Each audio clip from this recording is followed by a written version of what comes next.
Europe's worst nightmare is coming true. Winter is around the corner and their biggest gas pipeline has been shut, the Nord Stream 1. Russia has shut off the gas, leaving Germany with three options. First, they could ration and suffer through this energy crisis, which will have a negative impact on society and damage an already fragile economy. Second, they could ramp up fossil fuel production, which would be in direct opposition to their climate ambitions. Or they can talk to Moscow and negotiate a deal, which would likely entail lifting some of the sanctions or cutting support to Ukraine. This would be at the Kremlin's discretion. In this video, we'll explore these three options, as well as answer exactly when Germany will run out of gas and how long it will take to cut dependency on Russian energy. And I'll be curious to hear from you what you think Germany should do. Tonight, there is nothing in the pipeline from Russia. And if indeed Russian gas is no longer coming, let's look at when exactly gas supplies would run out. Right now, Germany is sitting at 82% storage capacity, which is well ahead of their target for September. Wait, don't get too excited, because even if Germany reaches 100% storage capacity, that doesn't mean that they're not going to run out of gas. In total, Germany can store 23.3 billion cubic meters, or BCM, of gas.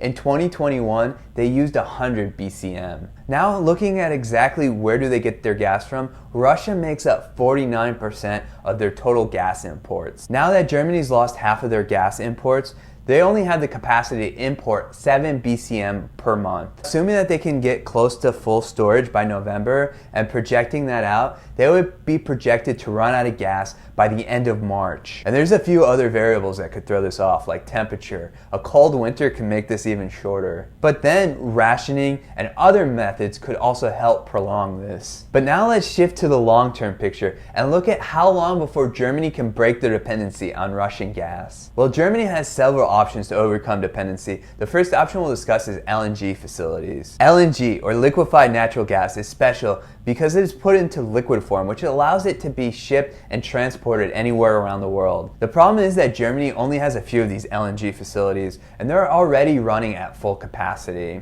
There's a possibility that 2 more could come online by this winter, which would give them huge alleviation to this energy crisis. And then there's Spain and Portugal, who are completely energy independent. However, there's no pipeline that runs from these countries into continental Europe. Building another pipeline would allow Europe to have other sources of energy, while also allowing Spain and Portugal to capitalize on any excess energy they have. And furthermore, there's also options to expand the Trans-Saharan pipeline from Nigeria or the Southern Gas Corridor pipeline from Azerbaijan. However, these pipelines would also need increased capacity. Experts in the field are estimating that it will be 2025 before some of these projects can be built to allow Germany to overcome their Russian gas dependency completely. To summarize, Germany is going to run out of gas by spring, and it's going to take 3 or 4 years before they overcome dependency. So it's clear Germany needs to act. So now let's draw back to those 3 options.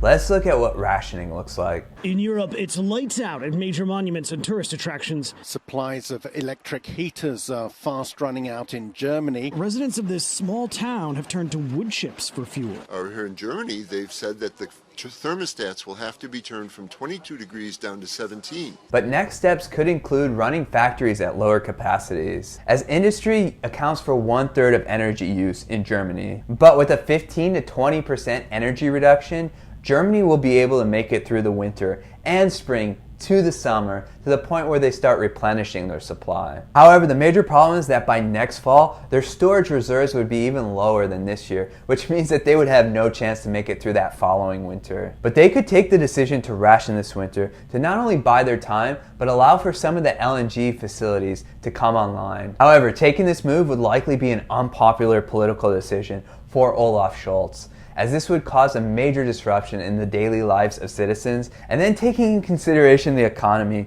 where inflation is already 7.9%, and some economists are projecting that it could hit 10% by the fall, which would mark a 70-year high. And on top of that, the Bundesbank has warned of a likely recession, and the German Institute of Economic Research has projected that the Ukrainian war will cost the German economy 3 percentage points of growth this year. And on top of that, the Rhine is drying up, devastating German agriculture and preventing some cargo vessels from traversing the river. This precarious state of the German economy is making the decision to ration even tougher. But in the end, this really comes down to is how much are Germans willing to sacrifice to help efforts in Ukraine. In countries like Poland or the Baltics, where we're seeing high levels of support for Ukraine, citizens there may be more willing to make these sacrifices, but in Germany that's yet to be determined. Judging public opinion on this will be crucial in the decision-making process.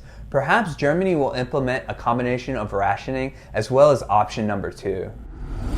Over the past 2 decades, Germany's been on a mission to phase out fossil fuels, reduce greenhouse emissions, and switch to cleaner sources of energy. And these cleaner sources of energy are great, but the problem with them is that it takes a long time to transition, so they will be less effective in solving this energy crisis. And that's why we'll look at coal and nuclear energy, which make up respectively 30 and 13% of Germany's electricity use. When it comes to nuclear energy in Germany, there are 3 plants that remain open that they were scheduled to shut down by December 31st of this year. However, 82% of Germans are in favor of keeping these plants open beyond this date, with 41% wanting to keep them open indefinitely. And even 68% of the Greens are in favor of keeping these plants open longer. The downside is there's not much more additional energy that can be produced from these plants. Extending their existence will just more maintain the status quo and not hurt Germany even further. However, with these next 2 are areas where Germany can potentially boost their energy production. Coal makes up 30% of Germany's energy, and this is down from 60% in the early 90s. Germany was on schedule to phase out coal by 2038. However, in July, the German parliament voted to reopen some of the closed coal plants. And in total, 61% of Germans are in favor of increasing coal usage. However, with the Rhine drying up, ships are only able to carry 30 to 40% capacity, which could potentially lead to coal shortages. So if this becomes problematic, then there's also the option of fracking. Because Germany has quite a bit of untapped natural gas reserves, more than most of their neighbors. But how effective fracking could be is largely unknown, because the research I've found shows that this could provide anywhere from 5% of their total energy needs to 100%. But right now this is unlikely to happen because only 27% of Germans are in favor of fracking because of its potential harm to the environment. But if this energy crisis deepens and turns into a potential energy disaster, this option is always on the table, and so is this third option. At any point, Germany can decide just to end this all, tap out, and ask the Kremlin to turn back on the gas. But let's look at this from the Russian perspective. This is a map of the control of Ukraine, and this was from the end of March. Now this is June, and this is September 1st. Progress is much slower than anticipated. In large part, Ukrainians have shown amazing pride, will, and testament to defend their land.